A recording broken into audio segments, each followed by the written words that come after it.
Welcome to the Circus of Wayward Wonders. Welcome to Roll for Combat, Three-Ring Adventure. Hey everyone, welcome to Roll for Combat 3-Ring Adventure. I'm your GM and host, Stephen Glicker, and in this week's episode, the circus performers have leveled up, and it's time to encounter the tower, the final tower. What will they discover? We'll find out. So first of all, before I do anything, I want to mention that I am looking for an editor to help me out on the show. Maybe even two. I actually already have an editor, and what they do is I actually give them the raw episodes. They go through them, they clean them up, they take out our breaks, they take out the ums and ahs. Basically they just speed up the episode. I do this with all my shows. That's one of the reasons why they go so quick, is that we take pretty much a 2-hour show, and by the time I'm done cutting it down and taking out all the ums and the ahs and taking out the breaks and just, making it lively, it might even go down as low as 1 hour. This does take a little bit of time, so I'm looking for someone to help me out. And this is a paid position, so if you have a couple of hours every week to help out, this is how it works. Just contact me on the Discord channel. Just go to discord.rollforcombat.com. If you know anything about audio editing, well, then this is probably for you. Even if you know nothing about audio editing, but like to learn, this also might be for you, because it's pretty easy, and I will teach you how to do it, and then I'll also eventually teach you the more advanced tips and tricks. But what it really involves is that you listen to the episode, you sort of cut out areas if you hear like background noise or people talking. You just listen to it. You cut out areas where, people are like taking breaks, or where you discuss like technical problems, things like that. You might move things around. Like one of the things we like to do is if people are talking on top of each other, I like to move those, and I'll show you how we do that so that you can actually clearly hear people talking, because I hate it when like 3 people are talking at once and then you're like, what? You can't hear anything. So I move those around so that you can actually hear everyone talking clearly. And then, well, that's pretty much it. You just, clean it up. You send it back to me. I'll edit it, turn it to a show, and voila. How it works is really simple. I send you the wrong files. You go through them, you edit them, you send them back, and you invoice me, and everyone wins. It's a fun job. Plus, you get to hear the episodes super early. And you don't even need any special software. You can use Audacity, which is completely free. And if you know nothing about sound editing, well, it would be nice if you know a little bit about sound editing. But the most important thing is you need a couple of hours every week, because it does take a little while. So, for example, a 1-hour show might take you 2 or 3. Well, in the beginning, it'll probably take you 2 or 3 hours, closer to 3, because, you got to listen to it and you get the hang of it. But I will show you a lot of tricks and techniques to make this much faster. And as I said, you are paid for your efforts. So you will make some money while you're doing this. So you can just do what I do, sit around, watch TV, and edit a show. So once again, if you are interested, I actually need 1, maybe even 2 people. Just contact me at discord.rollforcombat.com. I will give you a test episode. We'll go through that, see how that works out, and then if things go well, I will give you a real episode, and then we will go from there.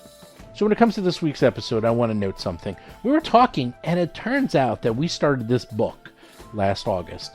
Now, that means we've been playing this book for something like 8-9 months, and we're still not done with it. Meanwhile, the Agents of Edgewatch podcast, they're up to book 4. And the Agents of Edgewatch started over a year after the Circus Adventure, which means the Agents of Edgewatch are probably going to be finished way before the 3-Ring Adventure. Now, again, this isn't a race, it's not a contest, but I am very curious to figure out why 3-Ring Adventure is going so much slower than the Agents of Edgewatch podcast. Because, the Agents of Edgewatch, they roleplay, but they roleplay differently. They roleplay while they're playing. They roleplay through combat. They just do it very differently. While, in the Circus podcast, we spend a lot of time, talking to people, hanging out in town. Like, they just don't do that. So I imagine that a lot of time is spent, sort of smelling the roses, if you will, in the 3-Ring Adventure. But the thing is, I actually do want to finish this podcast and this adventure path, because there's other things I want to run, and there's other adventures I want to do. So I'm going to see what I can do to try to speed this up a little. We actually talked about it after our last show, and we're going to see what we can do. I don't know what we can do, to be honest, and another aspect of it is that a lot of people have been asking, when are we going to get back to the main story arcs for each of our characters, because it looks like we've been ignoring them for a while. The answer is we actually haven't been ignoring them. There is things going on, it's just subtle and in the background. and they will start appearing again in the near future, trust me. So there is character development, it's just not in the forefront right now. Also, this was one of those type of modules where there was a lot of running around. It was very much a go to Tower 1, go to Tower 2, go to Tower 3. This is, sort of a plot development module. After this book is done, it gets a little bit more downtime. We could explore the characters a little bit more, and also we'll be past the halfway point. We'll be up to book 4, and at that point, you'll know pretty much all the characters' main backstory, and you'll have their arcs sort of developed out, at least the first part of their arc. So then we can start doing the more interesting part, and that's the second half of their character arcs. So we will be looking into that and will be advancing that in the near future. We are pretty close to finishing this book, so all they have to really do is, well, let's see, there's a whole bunch of mysteries going on. They got to finish those up. They got to finish up this tower, but these towers have actually been pretty short, so hopefully that won't take too long. And yeah, I think that's kind of it. And figure out what's going on and then go from there. So, yeah, they're pretty close. I imagine a couple more episodes, and then we'll be wrapped up with book 3, and we can start book 4. And book 4, it's fascinating. A lot of people, when I read the reviews, I like to see what people say. And some people are like, this always happens. They're always like, oh, you can just skip, like, book 4, book 5. There's always, like, a book it seems like you can just skip in theory. I don't know. I actually really like book 4 and book 5. Usually, when it comes to adventure paths, book 4 is traditionally the best one, at least in my opinion. The reason is that by the time you get to book 4, everyone knows what's going on with the story, and usually book 4 is when the big bad for the entire adventure path figures out what's going on, and then they start focusing their sights on the characters, and then things really get interesting. So I traditionally like book 4 quite a bit, and I've run a lot of these adventure paths, so I'm very much looking forward to that. Book 5, yeah, I will admit, book 5 can sometimes drag, and sometimes it can feel like it's complete filler.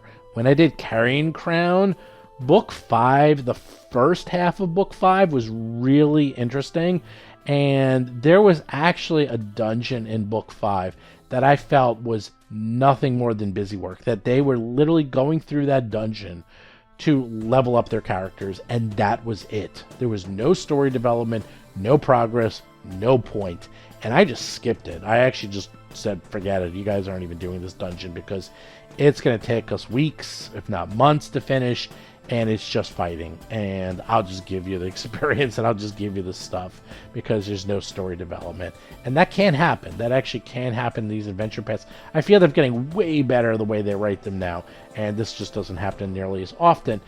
But with this adventure path, I don't know. I don't know if book 5... Actually, I think book 5 is really good in this adventure path. I'm not going to spoil anything, but I think the next 3 books are some of the best books in the whole adventure path, so I'm really looking forward to them. Which means we got to finish this one up. We got to hurry up and finish it up. And once again, the episodes are kind of weird lengths. Some of them are going to be short, some of them are going to be longer, because we are almost up to what you hear. Like, what you are hearing, we just played a few weeks ago. And like in some of the other podcasts, we might be like months ahead of what you're listening to. Like, you might be listening to an episode that we recorded 5 months ago. Believe it or not, that actually would happen quite a bit. But we had to take off a huge amount of time for Circus. So, yeah. But just stick with it. This is the last tower. And then back to the main story, back to the main arc. And then things are going to get really fascinating. I promise you, it's going to get awesome. Actually, this last tower is pretty cool, too. You'll see.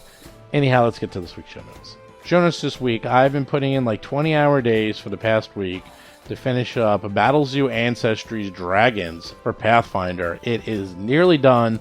The layout is done. We're doing final proofing, and unfortunately we're finding things, but we will fix it up, and I expect the PDF to hopefully go out before the end of March, which means as of the recording of this, I have 1 week to finish it, and it should be done. And the book is actually done. It's just sitting here in design. It's completely laid out, and we're just doing proofing. And you'd be amazed how many things you can find during proofing, even after it's gone through a million checks. For some reason, whenever you're looking at it in Word file, and then you look at it in InDesign, you just find more things because, I don't know, because the layout's different or just the way you're looking at it, but it's amazing. It just always happens. So it's going through proofing right now, but do expect that to be out pretty much right around when you're listening to this or right after you're listening to this. And if you want it, you can get it at battlezoo.com. This book is incredible. It is, in my opinion, gorgeous. We have 100 pictures of dragons. We have more information about any ancestry in history. It's bigger than most classes. It is absolutely gargantuan. And yeah, and you can play a dragon. In fact, I don't know why you would play anything else. That's kind of the problem with this book. I mean, it's a good problem, but man, everyone's going to play a dragon forever.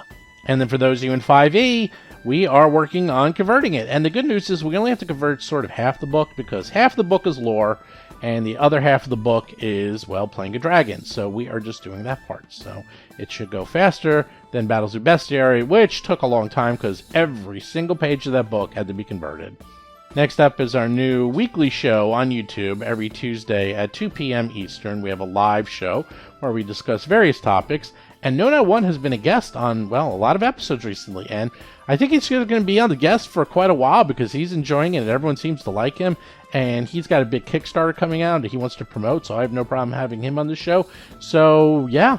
Check that out. Even if you can't come to it live and ask us questions and discuss things with us, you can check it out. Just go to youtube.rollforcombat.com and you can check out all the past shows and see all of our past information where we are talking all about Pathfinder and D&D and what they can learn from each other and lots of things. Because I find it interesting to look at both of them because, you know, they are the Coke and Pepsi of the role-playing world.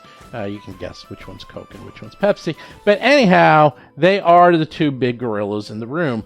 And they play very, very, very differently from each other. And yet, they're very popular. And I like to look at that and see why are these two games so popular and they do so well and what attracts people to each of them. So that is something I find fascinating. And that is what we've been discussing the last few weeks. And we'll probably be discussing in the next upcoming weeks as well. So check that out. Of course, do check out the Discord channel where you can chat with us. Just go to discord.rollforcombat.com. Also, don't forget RPG Superstar just ended. You can see all the winning monsters, all the winning entries. Just go to rpgsuperstar.com. And we're going to be working on the new Battlezoo Bestiary Strange and Unusual, where you will see all those monsters in glory, written, updated, artwork, all that fun stuff. Check that out. And of course, don't forget the Patreon where you can watch us live every single week whenever we're playing. You can check out all the battle maps. You can chat with us. You can ask us questions. Just go to patreon.rollforcombat.com and you too can join the Patreon and get the episodes early and talk to us while we play. I probably missed something, but this is a long intro, so let's get to this week's exciting episode.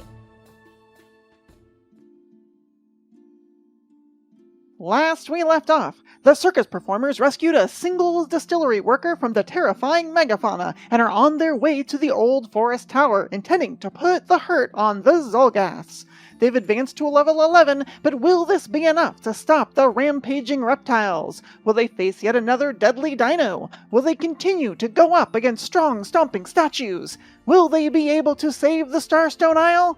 Find out on this week's episode of Roll for Combat's 3-Ring Adventure! Alliteration galore! I love it! Great. This is why it's your job to always do this. Okay. That is so good. Every week I hear it, and every week I'm sitting here laughing to myself because I'm like, damn! This is fun! I want to be a player too! I don't have to come up with everything. In fact, I'm going to have you start playing the monsters too. And I'll play, this week, I'm going to play Darius, and Darius, you can be the GM. And every week we'll switch off. Different person will be the GM. Good plan. Or we good just plan. do a small 1 or 2 shot where you're a player and I'm the GM. Okay, we'll do that too. Okay. That'll be fun. Okay. I did a one-shot with Rob, and he did a fun one when we were Suicide Squad in the world of D&D. That was fun. Nice. That was fun. And I got to play, what was his name? Were you Gary? I was Gary. Like, everyone had amazing names, like Fufa the Fantastic, and like Deathbringer the Metal. Yeah, Yeah. the destroyer, and then I'm Gary. That's me. I'm Gary. Gary was awesome. Anyhow, everyone leveled up. Everyone's at Turpin Row having turpentine with their breakfast because that's what they drink there. It's like the knockoff version of Old Woody.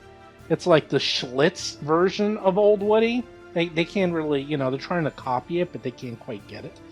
They just call it turpentine. Who wants to go first on their amazing level 11 characters? Everyone speak up at once. All right, Darius will go first. So, level 11, good stuff happened. Not exciting stuff, but good stuff.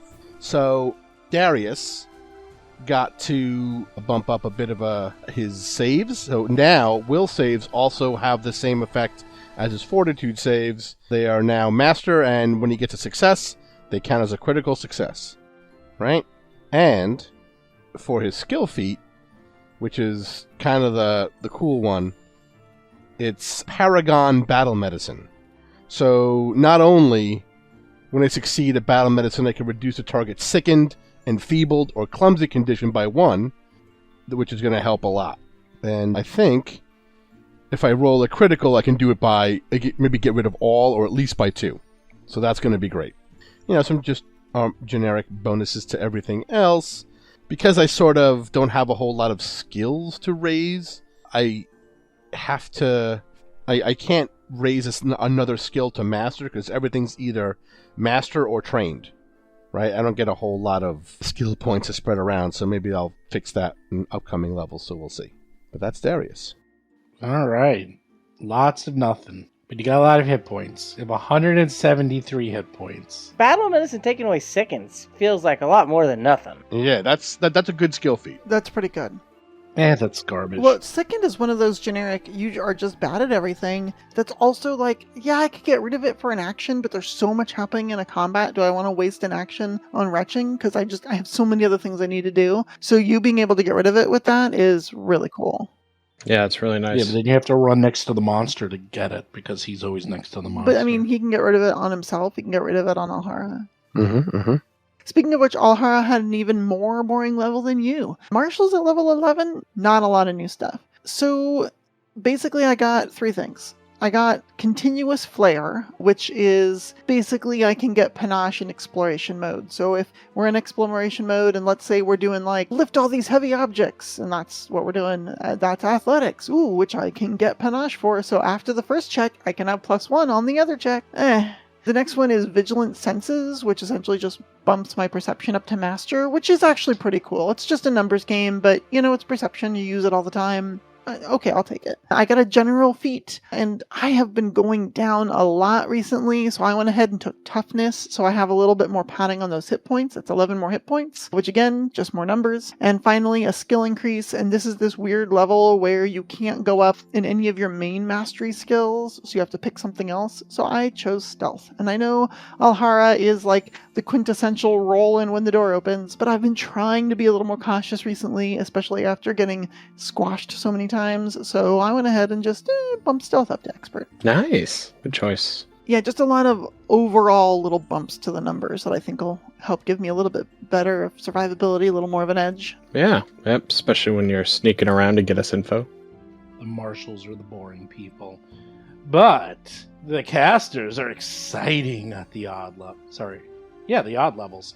You get lots of cool things, like another level of spells, 6th level spells. How boring. Lauren, would you like to go first? Every level exciting when you're a caster, especially because 6th level spells in the primal spell list gives me access to one of my favorite spells, not just from Pathfinder or D&D or games like this, but from video games and movies, everywhere that there have spells.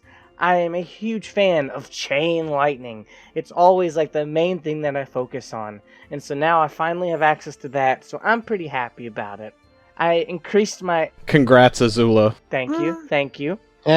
I increased my acrobatics to master because I fly around a lot.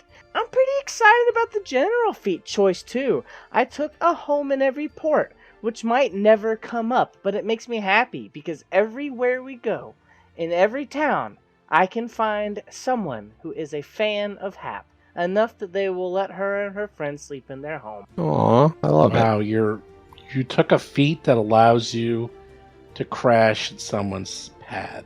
Really, I just took a feat that allows me to always find a fan. That's all I care about. I have fans everywhere. You literally took a feat. Hap's an influencer. You are a bum. You're literally a bum. You're like, hey, I need to hang hobo, out perhaps? at your place too. You got a place for me to stay. I promise I'll only be here for 1 or 2 nights at most. Sure, like a home at every port, wherever she goes, she's got some place to crash. I'll even provide entertainment. You know, because I'm a performer. I think that's the G-rated version of what that feat really is. I think there's a blue version of that feat. Yeah, I think it can have many uses. Anyhow, what else did you take, Hap? Well, that's about it. Sorcerers get alertness at level 11, and their simple weapons go to expert. No, that's it. That's how the cookie crumbles. Amazing.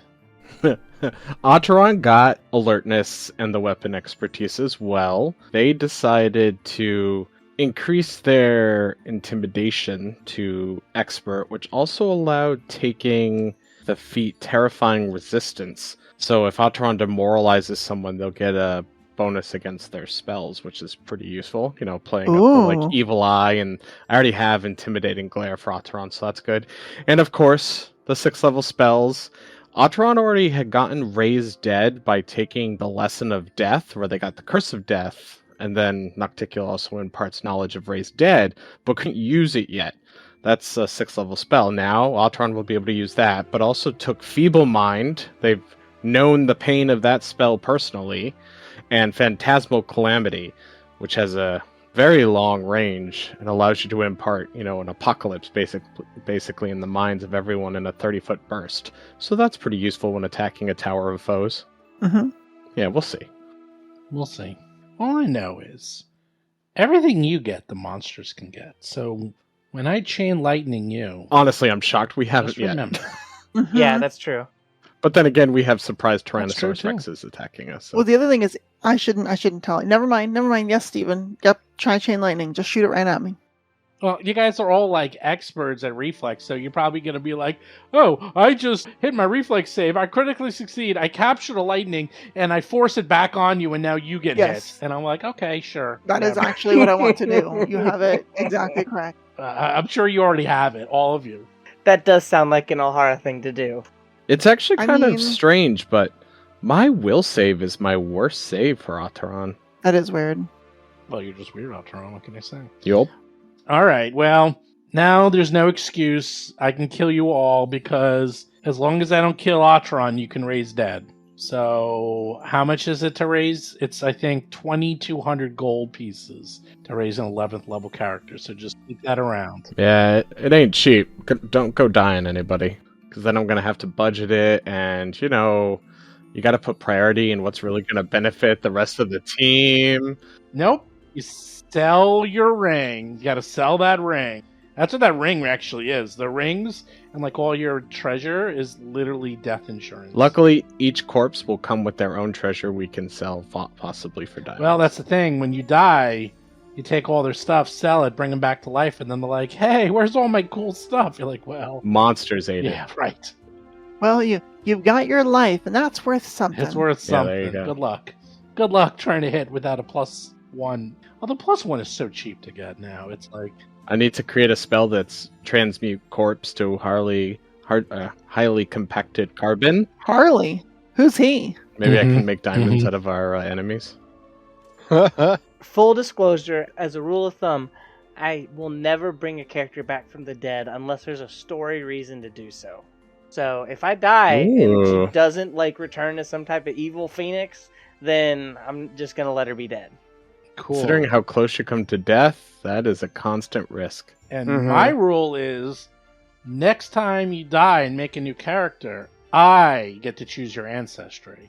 You can choose any class you want, but I choose your ancestry because too many humans in this party. You can also just say non-human. Poppy, Poppy, Oh, are you going to be joining the circus? I think so. I already know what I'm gonna choose. Poppy. I like ferret or not ferret. Ferret. I like ferret too. I'm going to have, you know what? Guess Ferret's what? pretty cool. I That's didn't know Mark's that was an first option. thing I'm going to have him do tomorrow is keep ferretkin, like write up a ferret Ferretkin. as an ancestry for me. Actually, if you die, you can be a dragon. Okay. Maybe all suicide now because the dragon ancestry is bigger than every class in Pathfinder. There's more feats in the dragon ancestry alone than any class, including expansion books. It's that big. There's 200 plus feats. It's infinite. You can just the amount you can do with that is crazy. So. Oh, now you guys know why I literally never use my hero point. It's because I won't accept a raised dead. Oh, there you go. Yeah, that's the reason. Oh, by the way, Darius has an extra hero point because Yep. he got me his level 2, his level 11 character immediately after the game ended. And I didn't have to wait until Sunday to put in all the character sheet stuff. I was trying to be polite. And you know what? I'm going to give Vanessa a hero point by doing her own character in Roll20 and then take it away because she did it on Sunday. Oh, come on. I had like 3 things. That's God's day. You heard what I had to update. It was like a couple numbers. Which and makes I'm it even done. worse. You could have done it any time this week. You're like, I had absolutely nothing to do. That's why I waited to the very last second. I added 1 new weapon. I added that oath bow, Uh-huh, and that took uh-huh, a few minutes. uh-huh. But everything Yep. else was like click, Yep. click, click, done. Yep, you're right. Should have done it earlier. Yep. Oh my gosh. You know what? That's fair enough. Okay, fair. You're like, it was so easy. I waited till the very last second. Oh my goodness. It was easy. You could have done Mhm. it any time. It's not like Roll20 is open and available 24 hours a day, 7 days a week, that you could have done this whenever you want. Oh, that's right. You could have. Mm-hmm. So mark that down, Darius. You get 2. Okay. He's going to feel bad with you. 2 hours later, I wish I had a third one. Oh, that's it. Well, that's the thing. Yeah, that's the Darius. problem. You never have enough. That's the problem. You had to be using them, but then you use them, and you're like, I rolled a 3. Let's use my hero point. I rolled a 2. Ugh, the worst. All right. I think we know what's left. No more food. No more games. Old Forest Tower. Xulgaths to kill.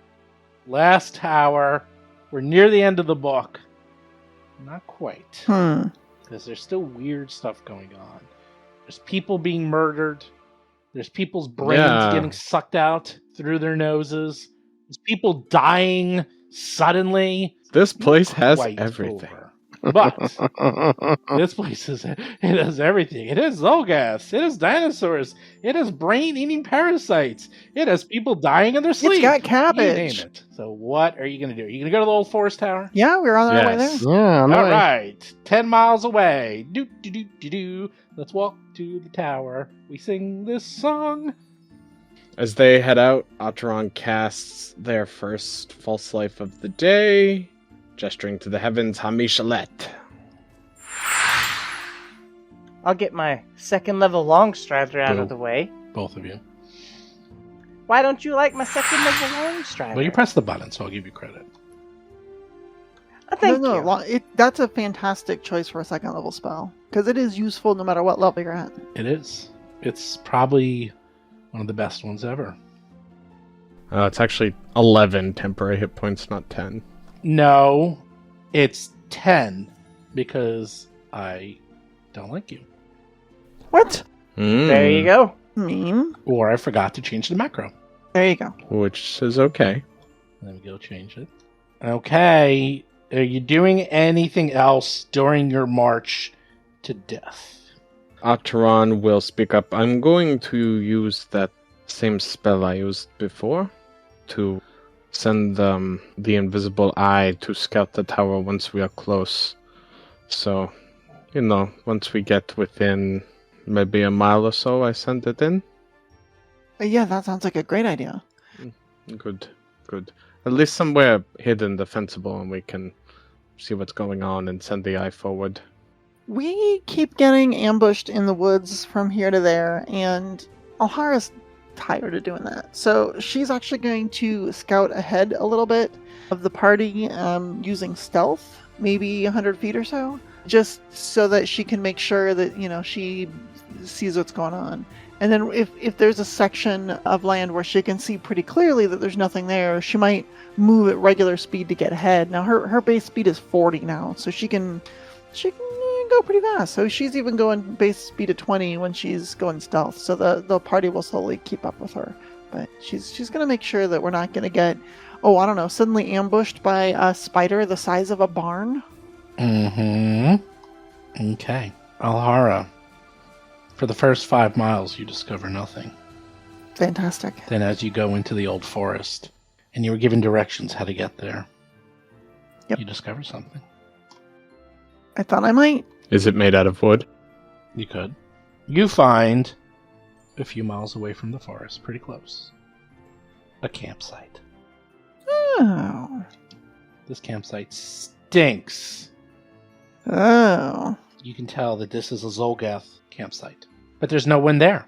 It looks like it's been abandoned. But you can tell all the telltale signs are there. Stinky mattresses made of straw. Stinky leavings from behind that the Xulgaths gave to you as a present. And you can even see some bones and viscera from humanoids they've been eating and left their remnants behind. In fact, there might be some meat on the bones if you're a little hungry. No. Atron, would your raven like to have a bit of meat? I don't think so. They prefer scrolls. How about Riley? Riley likes meat. Riley, no. Put that down. No, it's not for And you. bones. Might have to pull that out.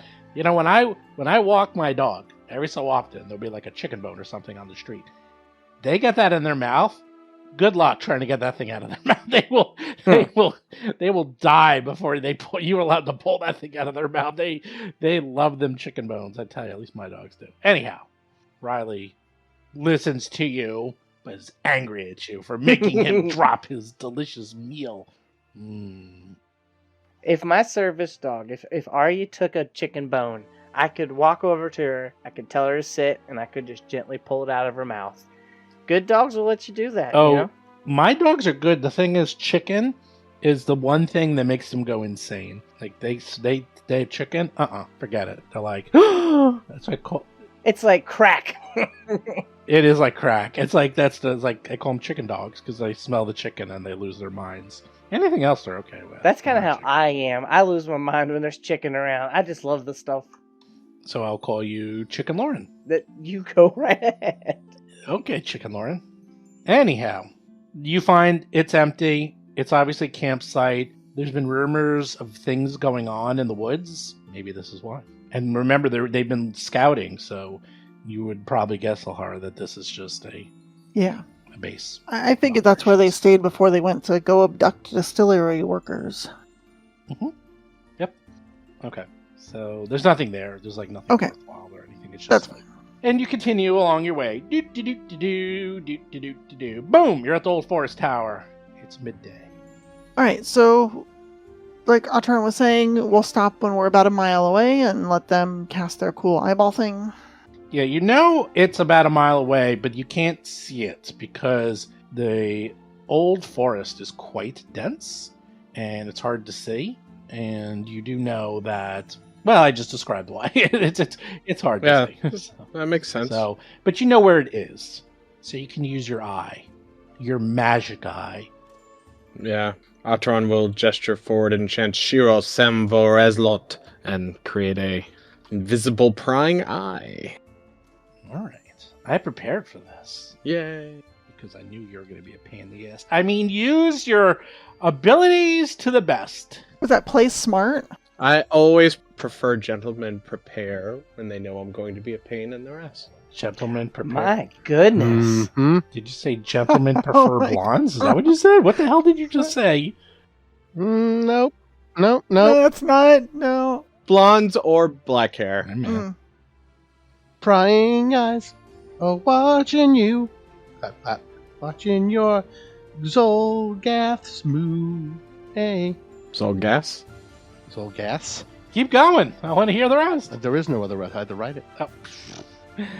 He's sitting here while we're talking. He's Nobody clapped. He's like sitting here. It's like, okay, if Alhara could do it, I could do it too. I'm gonna write a little song. I clapped a lot. I just didn't have a third hand to do push to talk. I'm very singy. Okay, sing boy. Let's hear you sing. Okay. A song parody. Do you wish to send the eye off to the tower? Yep, that's the plan. Okay. Here we go. And recall it is invisible. Yeah, I know how it works. Yeah, I'm just saying. The invisible eye! A bright light pierces the foliage of the emerald, its source slowly orbiting the top of a tower 300 feet high. Beneath the thick overgrowth, the tower is a steep-sided structure with 3 tiers at the heights of roughly 180 feet, 240 feet, and 280 feet, with its slender peak rising another 20 feet above that to the gleaming orb that crowns its height. 2 squat, 30-foot tall platforms jut from the tower's southern base beneath the terrace halfway up the tower's south side. The terrace is so overgrown with vines and small plants that it resembles a waterfall of greenery. The platforms are also overgrown, but sharp stakes pointing outward from the perimeter of each make them appear more like defensive encampments. A wooden stair rises along the side of the western platform, and a swaying rope bridge extends between it and one to the east. Trails of smoke rise from each platform, and I will show you what you see. Very nice. Okay, can you guys see that map? I don't know if you can see it or Yeah, not. the handout? I can't know. I see a black map. Gorgeous. Oh, you can't see the map. Okay, hold on. No, we see the handout. On the handout. Yeah, I see the handout, but not the map in Roll20. Uh-huh. Ooh. There we go. There's your eye. I have your eye. I see it. Ooh. Isn't that cool? It is. Now, that is what you can see. That is the lower platform. As you can see, each one of these platforms are 30 feet tall. There's a rope bridge between the 2 platforms. There is a ladder on the west side. And you can see Xulgaths. 3 of them are on the west platform. 2 of them are on the east platform. Skirmishers, by the way. So Cool. You can tell that those are skirmishers. You've seen them many, many a times. The foliage is thick everywhere. I mean, it's just everywhere. Like, you see the picture. There's a lot of foliage on this Right. tower. Yeah, 'tis green. It looks like that these platforms are very well defended, and there's no way to climb up without piercing yourself or being very, very, very careful trying to get through those dragon teeth, it looks like. Yeah. Now, on top of that, they're walking around. Like right now, there's like 3 on the west and 2 on the east, but they're kind of walking around and changing, and it looks like they're very alert, by the way. So now I can save you time. If you want to go around the tower, you can, but there's nothing on any of the other sides. Yeah, I think Atron would have the eye scope out the perimeter and then start to try to head in. Well, here's the thing. So you go around the whole lower perimeter, there's literally no entrances. Okay. Like, you see nothing. And in fact, there's only one entrance that you see. And that's all the way up at the top where you see that little entrance is. And I'm bringing you to that side where you see, there's stairs that go up. I There's can't an see entranceway. You don't? It's on the right side. You have to go over to the right. It's in a different. Scroll all the way to the right. Yeah. There's like 2 maps. anything. Yeah, I don't see anything. Reload. Okay. There's a platform about 40 feet wide, and it's only about 10 feet deep before it gets to this long entryway, 15 feet till it opens up into a room, and there's definitely some Xulgaths in there. Yep. And it is pitch black except for the light that's coming in from the platform itself. That's it. There's actually no other entrances on the second level. And Okay. I can tell you if you try to go in there, which you can. I'll even put the eye in. Yeah, the eye will start to travel in. That's as far as you see because there's no light. Hmm. You see what is given to you, and whatever you see is what you see. Yeah, I need to get dark vision. All right. Yeah, the eye will come back out. and Atron then will repeat everything that they've learned and talked about, including the platforms, the pikes for the perimeter on the layer of stakes around the 2 platforms, the rope bridge, that it goes up 180, then 240, then 280 feet, the entry, the Xulgaths, the skirmishers, etc. Do you want me to look at anything else? Here's a stick. Draw a picture in the dirt. I can do this. Yeah, it's just so you're clear, there's no other entrances other than these 2 that you can see. Okay. Okay. So, Yeah, Atron will take some time to make a nice drawing. I imagine they're fairly good at it with their crafting capability. All right, so should we sneak up to that ramp and then just kind of storm the castle, or do we have any, I don't know, more interesting plans? I can make us all invisible for 10 minutes if we stay together. That sounds Ooh. good. I can cast an invisibility sphere. I like that plan too. That sounds really cool. Yes, we just might want to be careful how loud we are. Yes? Right. Okay, well, let us get a little closer, and then I will cast, and then we can proceed then. My token's really, thank you. I know, it's funny, because it's like you go from one map to the other, and everyone was like 5 times 2 sides. I'm like, wow, what's going on? Everyone's a giant! You know why? Because these maps are huge! These are big maps. All right, that sounds great. So, do we have to stay near you, Otteron? Yes, you have to stay within 10 feet of me. How about I'll go first, and then, actually Darius can go first, and then me, and then you, and then Hap, and then Riley. That way we can all stay close to you, and you can be in the middle. Well, Riley will go in his Pokeball. Oh, okay. And then I'll hold part of your robe, Atron. That way I don't get lost. Well, you will still be able to see me. Oh, we can see? Within the sphere, yeah. What are you using? I've been using this. What spell are you using? I know this rule.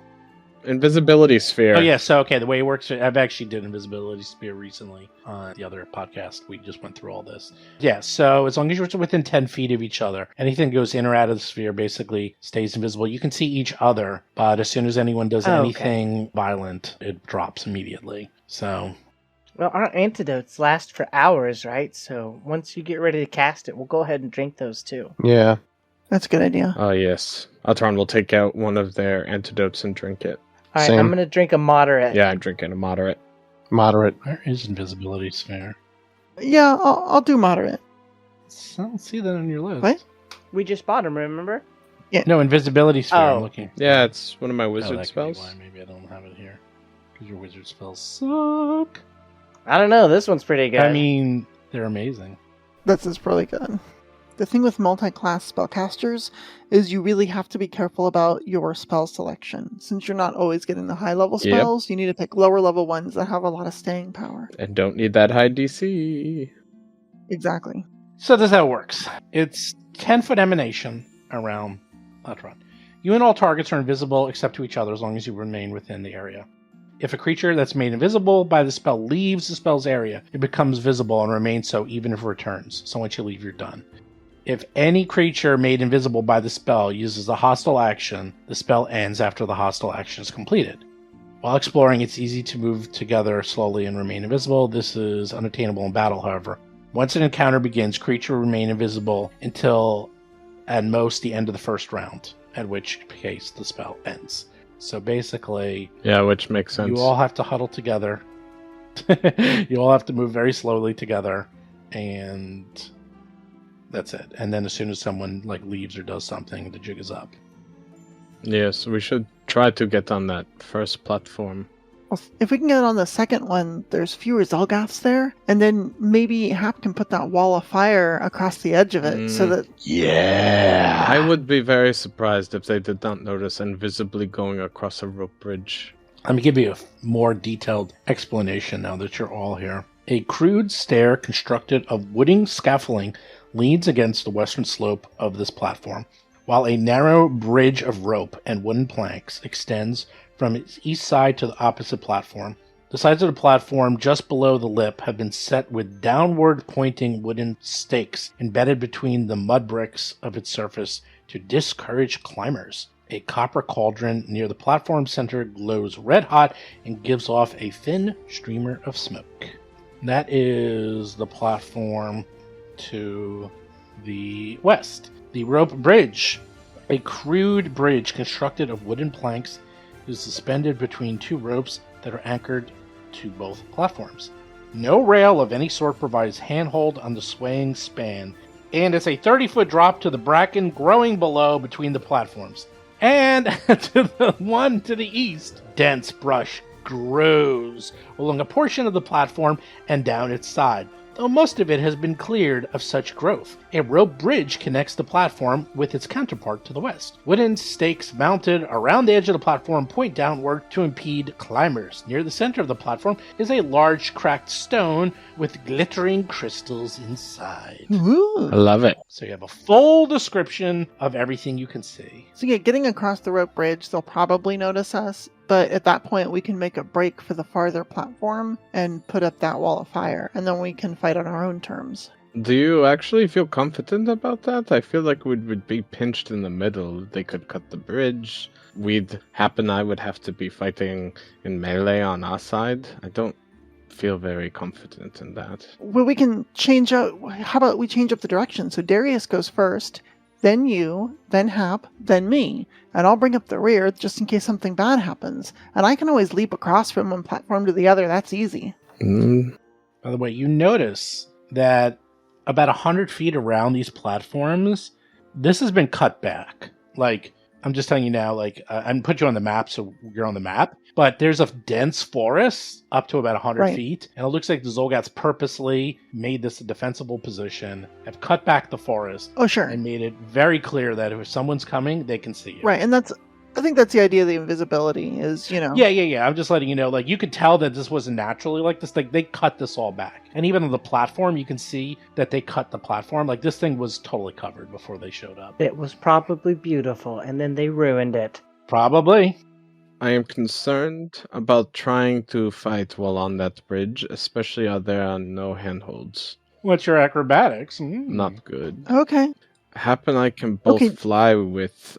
Well, I have to use a spell, but I do not want us to get pinched in the middle. I feel like that would be Okay. bad for us. So do you want to try to fight them on the first platform then? I think so, but Okay. if I am outnumbered and people feel confident, then maybe I am just being pessimistic. No, I think that's fine. I just, as long as we've got a plan. Do we still want to use a wall of fire to cut them off on the second platform so it's hard for them to get to us? Or are we worried about burning the bridge down? I think that is a very good idea. I do enjoy that. I can try to avoid the bridge. Or you let it burn down and then I can carry people across and jump across with them, or we can just have Darius yeet us all across. I could yeet. I'm confident with either of those, yes. Okay, great. So, Well, if the wall of fire burns the bridge down, so be it. okay, once we are closer, I will cast the sphere. All right, great. And which side are we going on? The left side with the caster? Is that right? Yeah, where the little cauldron, fire cauldron is. I'm assuming there were the skirmishers, and then there's one different one. Once you get to it, you will see it is the only one you can go up on. Yeah, so the first platform we can get up into. The western approach. It has scaffolding that rises up to it, but the only way to the eastern one, if you're not climbing through the dangerous stakes they have stuck in the construction, is a rope bridge, but it has no railing, so it would probably be easy for us to get knocked off into whatever's below or drop, let alone have difficulty fighting on a rickety bridge. All right. So, Marching order. yeah, Atron's in the middle. Okay. Well, put yourselves, I guess, next to the bridge because not the bridge, the stairwell. Stairway. It's a stairway up to the platform 30 feet in the air. So when we get there, there's all these Xulgaths. Are they meandering around? Are they standing at attention in specific areas? What are they doing up there? Okay, Xulgath number 3 is literally in front of this platform, in front of the ladder, Gotcha. and is guarding the ladder. They're actively guarding the Gotcha. ladder. Number 2 is basically on the lookout and in front of the bridge, near the bridge. This leader one that looks like that stone guy. Remember the stone liege who grabbed Alhara, turned to stone, and then never let go. He seems Similar? Yeah, they're he's hanging out towards the back, towards the tower itself. And then this one, skirmisher number 1, appears to be going back and forth between the rope bridge and the stairs that Gotcha. are leading up. And skirmisher number 4 is actively searching the east and the west side. It looks like Okay. skirmisher 3 is like checking out the west and the south. Skirmisher 2 is checking out the south and the bridge. Skirmisher 1 is going north and south, and skirmisher Gotcha. 4 is doing east. I assume we're like near the edge of the cleared area, looking at them. They're very much on alert. They are Got not gambling or like eating. They Right. have weapons at the ready, and they are waiting and ready for combat. Okay. It seems like then the first thing we'll need, probably Darius, is you to move that first Xulgath out of the way so we can get off this stairway once we get up there. That would be my pleasure. Great. Hap, I will, wow, I just suddenly blanked. What is... Steven, can you clear a little more of the fog of war so we can see what this wall here is? Put a red box around the area I'm interested in. It's a wall. My brain... Okay, right now it just looks like a No great doors, inky no- blackness. Yeah. My brain has completely... It is literally inky black. It's just Oh my God. Hold on, I can see if I can do. It's like a stone It's just wall. stone wall. It goes up the. It literally goes up the wall. Like there's nothing there. It goes right up into the wall. I just want Darius to have a target to throw things at. So can we paint like an illusionary target right in this like crevice at the beginning? Is this filled in? I am going to throw people into the middle so they fall. Yeah, too. yeah. Like the middle is 30 feet down, and then that's just like Beautiful. literally it's the base of the like down there is the base of the. Got it. Is this all solid stone as well? Yeah, it looks like it's solid stone that moves up. So if you were standing where this spellcaster is, you couldn't see the base of the stairs, basically, or who we assume is the spellcaster. Oh, let me look at the path. I was just trying to figure out if this is open here or if this is closed. What is Hap's wolf's name? It's actually open. You can see across. Riley. Thank Okay. you. It's I couldn't remember. for some reason the way the tower is designed, like it started down Yeah. here and How then dare you it say that. slopes up to here. It's just weird the way they designed it. Got it. Not your old. So Atron will say, Hap, I think in case Riley needs to come out while we are still under the invisibility sphere, that Riley should be part of the spell. So do not put them in the cache until I cast, okay? Oh, he's already gone potty. You don't have to worry about it. As soon as he goes in the cache, he would become visible, I think. Because he'd be outside of the 10-foot radius. Correct. I'm not going to pull him out until the spell's done. Don't worry about it. Okay. No, the radius. He can stand next to Otteron and not be out of the radius. I mean, I already put him in the Pokeball, though. Okay. Yeah. Oh, okay. Alright. Well, Otteron goes around and plucks an eyelash from everybody. And then Whoa. sticks it into a piece of like a gummy clay-like material, and then chants "La That Lan Gum Vim," and this like bubble seems to grow in that material as it spreads out, and eventually it goes invisible, and then we're just dotted lines to each other. Ooh. I'm using classic invisibility material component. Mm-hmm. Of course. Okay. Now you have to go up this very rickety old ladder. So I'm going to have to do stealth for everyone because you're going to try to stealth. Now you get a big bonus. Woo! But you're still going up a ladder. Don't net one anybody. Can we do follow the expert?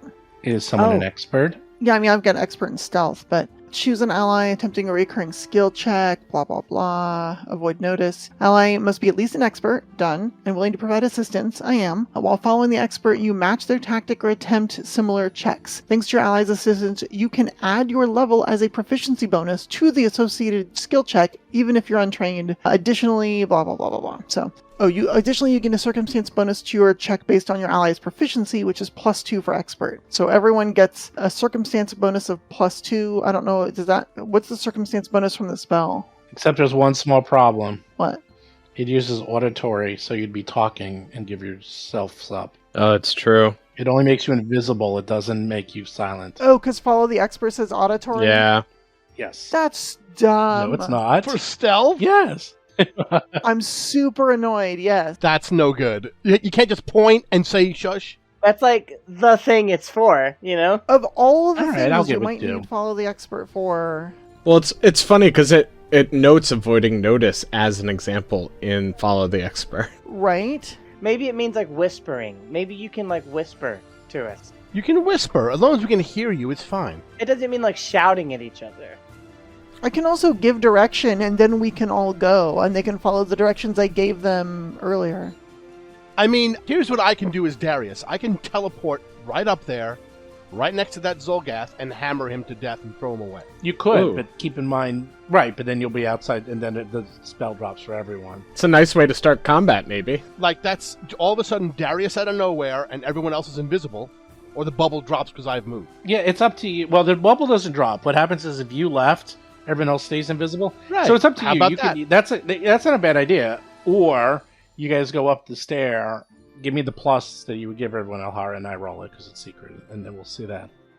Let's just do that one. I mean, that's a good plan. I don't think we need to change it. Okay, I mean, my stealth isn't great. And then you don't have to waste your teleport. You can just walk on up to him. What? I don't care. I thought, let's just sneak up there. Why is this weird? Oh, okay. Well, because there was a big to-do about auditory. Well, I said you And can we're whisper. gonna I said you can talk. Wait, he said it was okay. He said Yes, it was you're okay gonna because they stage whisper. specifically list avoiding notice. Nobody noticed we're here. Okay. Yeah, I'm wondering if their real intention was that you have to be able to communicate either through auditory or visual means. And here. Right. Yeah, so I hand gestures and I can explain the basics of stealth, like remember to do these things, don't step on a dry leaf or a twig as we go up there. And then once we're closer, I don't really need to talk to them. I can just hand gesture when to stop, when to move. So what is the plus that you give everyone? I read it. Everyone gets their level as a proficiency bonus plus 2 circumstance bonus. So they get a plus 13? So plus 13, yes. If they're not trained in it, it's plus 13. I'm trained. To note, my stealth is plus 16 without any bonus. Oh, so it's me. I'm the only one who Yep. needs it. Mine's plus 15. So literally, Darius does something, we'll see. Yeah, Alhara does something, we'll see. but I would still get the bonus from Alhara, The circumstance bonus, yeah. I think Yeah. so. which gives me a plus 18. I have plus 4, so I really need it. You stand out. Okay, here comes Haps. I'm a performer. Now, you can re-roll this because it is a d20. Does anyone want to re-roll your secret check and use a hero point? I mean, we don't know if we made it or not. Correct, but you're allowed to. After you let us know. Nope. Well, Nope. Hey, That's they so did that in the stupid. other. They did in the other campaign. They re-rolled blind, and Chris No, Beamer did it, not and I rolled a re-rolling natural blind. 20, and I'm then he just said, gonna let "Okay, I'm this going to fail." re-roll," and he rolled like Yeah. a 2 afterwards. It was funny though. yeah, that's why you just, no. Yeah, so we're never ever doing that because that's a bullshit rule. Yeah. Oh, it was very funny. Oh, it's hilarious. Sidebar, if we like this sort of we all sneak up tactic, I can take Follow the Expert, so that we only have to roll once for this whole stealth shenanigans. Who's the slowest one of the party? Otteron's 25. 25. I'm lightning fast. Lightning fast. But keep in mind, you can only go half speed up the. Well, half speed is about... But not for you. Half speed is 10. It's for everyone. But everyone has 25 to be feet is within half 10 speed for feet me. of Otteron, who's the slowest one. We're all moving together, 5, so that's 10, 10 feet. 15, Effectively 10. 20, 20. That's it. That's as far as you can get. Well, actually, I think it's one less, but whatever. 5, 10, 15, 20, 25, 30. Nope, it's actually one less. So that's as far as you can get in one round of movement. So far, so good. Do you keep going? You're up a little bit. You're about 15 feet away from the top of the pyramid thing. Yeah, we keep going until we're either rubbing cheeks with the Xulgath or on top of the platform. Rubbing cheeks. Well, this guy isn't moving, number 3, right? Not yet. Yeah, so it's like once we're in his face. If we get it that far, then that's how far we'll go. Okay. Oh, look at that! You're so close. You're so close, Darius. You could almost smell him. In fact, you all can smell him. Well, do I have to make a save because we're that close to the Xulgaths? Yes, all of you do. All of you have to give me fortitude save because it stinks in here. 37. Woo! That's why we took the thing. 27. For 35. What's the bonus from the potion? 3. 3 for 30, the good Joe. one. Ooh, 29? You're like, Yay. yeah. You're like, Thank I don't you, even smell it. Antidote. I don't even smell it anymore. Do you? Thanks, Antidote. Okay. Do you go up one more time? Here we go. Yeah. Here we go. For the last 5 feet. Sure. Last 5 feet. Let's see, Darius. Darius, you're so quiet. Ooh, Darius, you're not that It's quiet. fine. I don't have to be at this point. Yeah, we're in danger close. Alhara, no one knows. No one knows you're Okay, there. that's good. No. Atron is silent like the wind. Hap. Who's Hap? Her name is Shadow now. That's Nice. crazy. Awesome. Everyone's doing great, except Alhara! What? You clumsy fool. You sort of like stumble a little bit on it, and like, and the Xulgaths like, huh? What's going on? What's going on? Get 'em! Fire. All But right. you're up there. What do you do? I mean- Mountain stance, grab, throw. Yeah, we're ready for initiative. Let's do it. They noticed us, we noticed them. Well, no, initiative goes first. There's no surprise rounds. Ever. All right, initiative. I mean, hopefully we get bonuses. Roll for combat! Oh, I rolled crappy. Okay. Xulgath number 2 goes. He walks. He walks. He walks. And then he walks. Okay, Hap, you're up. Oh, okay. All right, so it's time for Wall of Fire. This is all 3 of my actions, and it goes anywhere I want it to go. Mm-hmm. So I think I'm trying to look if I can be cheeky about it. I don't think I can. Let's not be cheeky. Let me drag our template out here. I'm thinking I'll just drop it right there. Works for me. All right, cool. Where are you putting it? You keep moving it. Oh, I'm now moving it off so I can draw something there. Because otherwise it'll just sit on top of all the tokens. Yeah. All right, cool. Okay, is that where the Wall of Fire is? Just that location. Wall of Cheese Whiz. It doesn't go down. It probably. Oh, actually, does it curve down? I don't think it well, that's the thing. It doesn't curve. Yeah, it'd just be like in the air that way. Yeah, because it's a straight line, 10 feet high. 60 feet long and 10 feet high, 5 foot thick. But it has to be on a surface, right? No, it actually says or a 5 foot thick, 10 foot. Oh, right. Let's see. That's for the ring. Oh, right. So it's 5 feet thick. It stands vertically. Let's see. Raised. Yeah, I'm doing the 60-foot long one. Doesn't say anything about it being on the ground, so it really doesn't matter. No, I think it just goes in the air. Oh, you can put it at any point in space. That's cool. Yeah. It's weird. I just don't need all 60 feet, so... Yeah. Use all 60 feet. It's always good. Well, yeah, but it has to be in a straight line. It's like 60 feet, like, into the forest. Yeah. Yeah. Well, yeah, it would go weird. Okay, so you put the Wall of Fire down. Fire is down. Boom. And that's 3 actions for me, so that's all I got. Mm-hmm. No, he only takes damage at the beginning of his turn, so nothing happens yet. Okay, Darius is up. All right. Mountain stance. Oh, I added new things to the buttons. Ooh, look at that. But I still Bam. got to add sound effects. And then grab him with an athletics check. Ooh. Boo. Earns. 39. Nice. Miss. Bullshit. Oh, please. That would be a bad sign. I mean hit. And then whirling throw. Oh, yeah, here it comes. I make another acrobatics check. Athletics. Athletics, thank you. A words. 42. Whoa. So what happens? Is that a critical success or a success? Oh, I guarantee it's critical. I don't even know. I'm not even looking Excellent. it up. It's so high. If it's in the 40s, I presume that's critical. Yes. I can throw him any distance up to 10 feet plus 5 times my strength modifier, which is a total of 30 feet. I'm going to throw him through the wall, over the edge, off of the bridge. Correct. Okay, where you want him to go? Pinging it now. Ping, ping, ping. Right there. Correct. So, on a critical success, I throw the creature the desired distance and it lands prone. It also takes bludgeoning damage equal to my strength modifier plus 1d6 per 10 feet thrown. That's 30 feet, 3d6 plus 4. Nice. Okay, you guys figure out all the damages. Here's the fire coming in. And then he takes his regular falling damage, so that's 11 from the throw, plus the 30 feet down, and the fire. So I don't know I just see numbers. So So 14 from the throw, 11 from the fire, and then the fall damage. 14 from the throw, 11 from the fire, 25 damage. okay, 25 points of damage. And then the falling damage, whatever that is. It's 30 feet up. So how much damage would that 15 damage. Now, I'm going to be the nice guy real quick. He could... Oh, no, he hasn't gotten a chance to act. If he had a reaction, he could try and grab an edge. But, he doesn't have a reaction, so goodbye. be? Nope, he does not. That was expertly done, Darius. And he's prone, because he fell. Okay. Do you want the good news or you want the bad news? We want all of it. Okay. Darius takes the Xulgath, picks him up, by the scruff of his neck. Now everyone's visible. Actually, assumes Hap did her thing. Mm-hmm. And he's like, ah!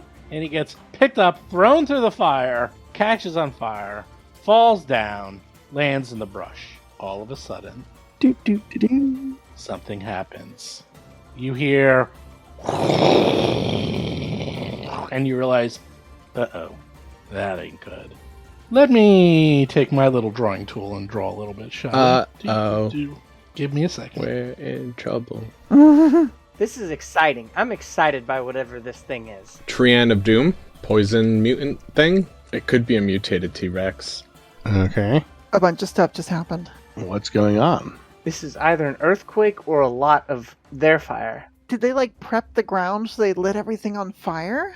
The ground was prepped with oil. Oh gosh. Throwing a flaming Xulgath into the ground has set off their trap. Ooh. Probably not the way they expected. Yeah, well, we're okay. That's fair. Are we?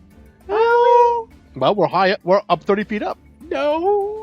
You're I am. 30 feet up. And everyone else isn't. I'm 25 feet up. Alteron's 20 feet up. Hap's 15 feet up. The ground within 100 feet of the platform and over the rope bridge and everywhere else has caught on fire and is ignited. And there is smoke starting to bellow like you've never seen, because this is, 100 by 100 feet of oil-drenched forest fire that is now covering the ground, and it is burning with a blaze of heat. This is gotten interesting. Darius, you are done, correct? I am done. No. You even though you're invisible. No, we're visible now, right? I know, now you're visible. We're visible now, yes. So, Garkark, the Stone Mage, goes and sees this and is like, ah! Ah! He runs Oh no. to the platform as a first action. The second action, Oh no. he uses an interact action to remove a wooden pin holding the stairs Oh no. to the platform. That's cute. What? Suddenly, the platform collapses into the ground that's currently on fire. Let's see. So, what kind? Is that an interact action? Yes. Which has the manipulate trait? I guess it's not movement, and Darius can't stop it. Oh. Mine triggers on a move. Mm-hmm. Yeah, no, he gets away with this, y'all. Yeah, I think he does. I'm real mad about it.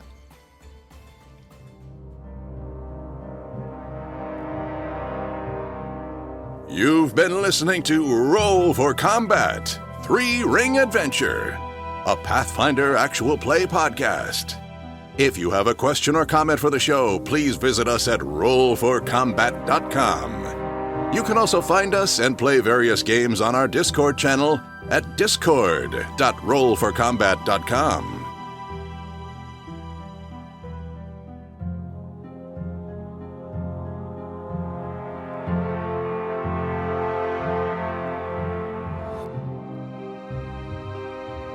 You've been listening to Roll for Combat. Until next week, if you run out of range of your party healer, it's your own damn fault and you deserve to die.